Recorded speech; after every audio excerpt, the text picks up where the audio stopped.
Hi. None of you know me. None of you YouTube goers are gonna know my name or anything. I'm not anything special. That's because I started a YouTube today. Today is April 3rd. I think it'll show in the description box or something. I don't know. But yeah, first video starting today. I was watching a bunch of stuff on a little thing called Bioshock Infinite. And I was watching the demo over and over, reading the descriptions, watching interviews from Irrational Games. And I just noticed there's mixed feelings about this game. You know, a lot of people are excited. Hardcore fans of the Bioshock series are mixed. They're either excited or they think it's going to butcher the series. And I don't know if my input is worth a damn to anybody, but I just had some thoughts. You know, this isn't a professional video. I'm walking in a hallway, bathroom type deal on an iPod, because I can't afford a camera. But I wanted to see if anybody's going to watch my thoughts. So here we go. A number of questions arose when I was thinking of Bioshock Infinite. And the first one was, as I said earlier, does it butcher the game? Does it butcher the series? And I say no, not in the least.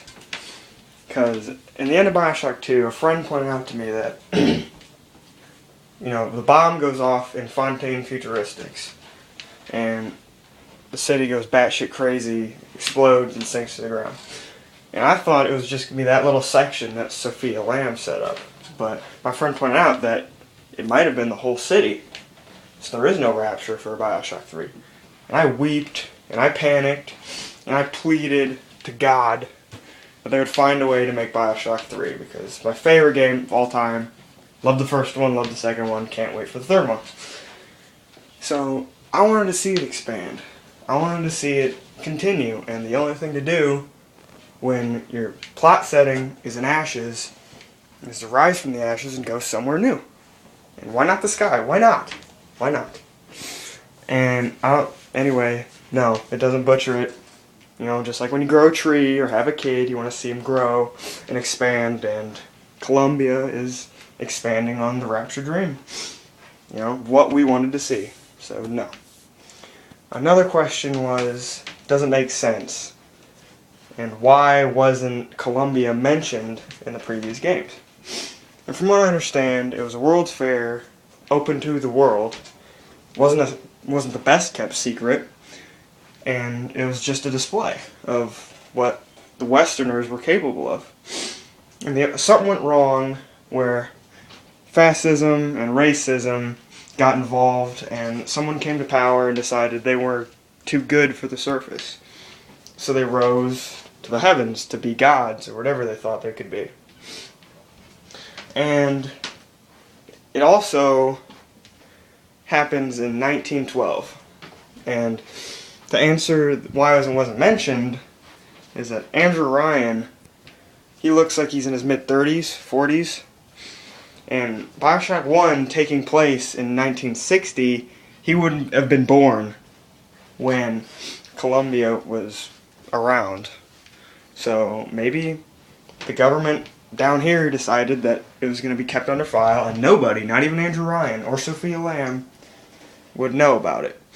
Or maybe at the end of Bioshock Infinite, something happens to the city. Maybe Booker blows the shit up and saves Elizabeth. Who knows?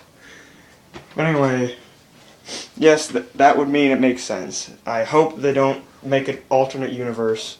That would piss me off, because what I just thought of right now would make it make sense. Alright, another question is, what is Elizabeth's role in the city?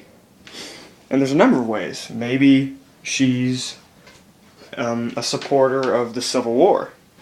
You know, crazy nationalists trying to talk about, I don't know, foreigners being evil, and then there's the resistance. Maybe she's key in that. Or maybe it could be a Bioshock 2 reference. Maybe, just like Eleanor Lamb, she's a worship figure to some messed up cult, and the government sees her as key in Columbia, and they won't let her go. I don't know. But whatever it is, I'm excited to see what Irrational has decided to go with. Alright, last question was, how do these new plasmids incorporate? And they're not plasmids because they weren't even invented. They come from a sea slug. And from what I've seen, it's a drink. And the effects of these drinks, I have no idea. They could alter your genetics somehow, some way. Or maybe, who knows? Maybe you buy these out of a machine and for a couple in-game minutes you have these powers. I don't know. Because as you all saw in the gameplay video, takes a swig of the crow juice and he can shoot crows. And I don't know, same for the whole thing, he had those powers. So maybe somehow this drink gets into your DNA and mixes around and has a party. Who knows? And what else do I want to talk about? Oh yeah, my personal opinions on the story, the protagonist, the villains, and what I think is going to come out of all this. The story seems solid. They haven't revealed a lot, but I'm interested. You know, you're an ex-Pinkerton agent. I don't know what that means, but it's obviously some private investor, you know, agent who does dirty work for important people. And you're one of those, and you're hired by this mysterious man who wants Elizabeth out. Wants her out. Maybe it's her father. Maybe it's somebody who knows what her role in the city is. Who knows? But I'm really interested to see how they go with it. And the protagonist. I want to see how his life plans out and where he ends up. Maybe he's only in it for the money. Maybe, you know, he has the hots for Elizabeth. Or maybe he just grows a conscience. Sorry.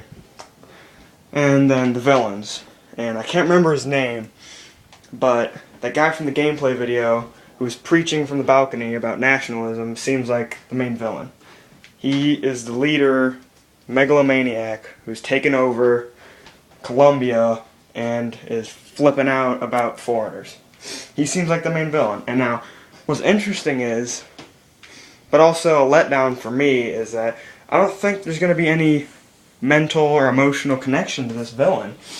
I mean, the first one, you know, Frank Fontaine utterly betrays you, and you feel this, you know, you felt it. You felt betrayed that Atlas turned out to be this underground kingpin that's, you know, turned on you and tries to get you killed. You were hurt. I felt it.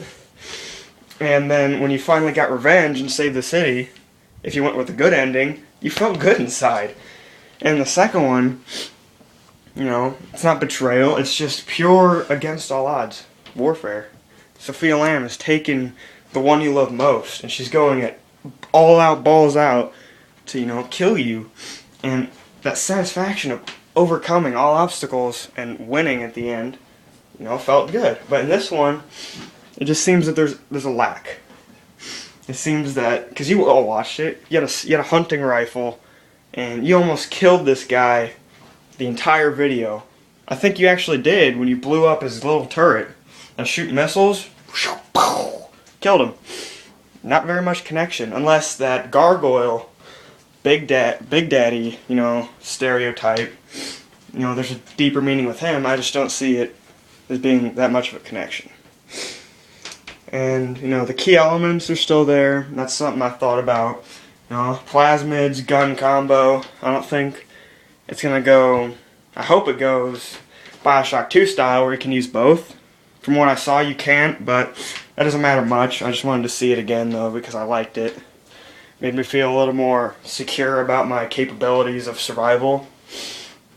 And, you know, all in all, I think Bioshock Infinite is going to be a success. I think it really keeps true to its source material. I think it's going to be a really good expansion. And, you know, that's my video. I hope that cleared up some things. Leave comments. If you're a supporter, hell yes, thank you. If you're an enemy, you know, you can talk all the shit you want. But I'm going to buy it. I'm going to worship it. Bioshock's the greatest game ever made. Either way, I just want you to know, I hope, you know, you agree with me, disagree, leave comments, subscribe, I don't know. I'll probably be doing a Let's Play of it in 2012. I'll be waiting. And, hi, I'm Alex, and those are my thoughts on Bioshock Infinite. Bye.